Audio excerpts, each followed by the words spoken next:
बिस्मिल्लाहिर्रहमानिर्रहीम। अस्सलामुअलैकुम। Welcome to what shall I cook.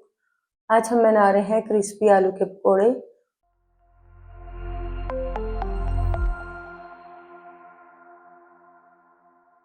उसके लिए लिए हमने 2 मीडियम साइज के आलू, 1 कप बेसन, 2 टेबलस्पून चावलों का आटा, हाफ कप हरा धनिया, हाफ टी स्पून नमक, हाफ टी स्पून सुरख मिर्च पाउडर, क्वार्टर टी स्पून हल्दी पाउडर, हाफ टी स्पून गरम मसाला powder, quarter teaspoon baking powder. पकोड़ों का बैटर बनाने के लिए बाउल में डालेंगे बेसन, चावलों का आटा डाल देंगे, पाउडर मसाले डालेंगे और बेकिंग पाउडर। सब चीज़ों को मिक्स कर लेंगे। सब चीज़ों को बेसन में मिक्स करने के बाद इसमें पानी डालेंगे, मिक्स करेंगे।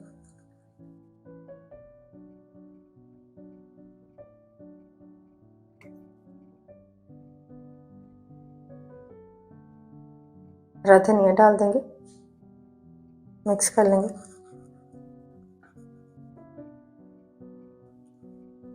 बैटर को ना ज़्यादा पतला करेंगे और ना ज़्यादा गाढ़ा रखेंगे, स्मूथ सा बैटर तैयार करेंगे। आलूओं को अच्छी तरह धोने के बाद फ्राई कर लेंगे। फ्राई करने के लिए ऑयल को गर्म करेंगे, फिर बेसन के बैटर में एक एक आलू के स्लाइस को डिप करेंगे और पैन में डालते जाएंगे। मीडियम फ्लेम पर फ्राई करेंगे।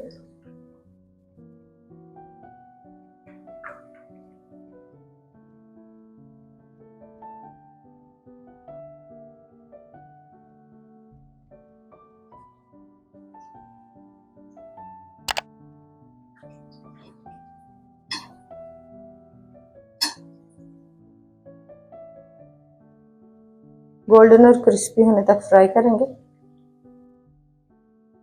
फ्राई करने के बाद एक प्लेट में निकाल लेंगे।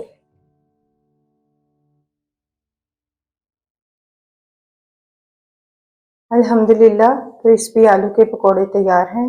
आपको ये रेसिपी कैसी लगी कमेंट्स में बताइएगा।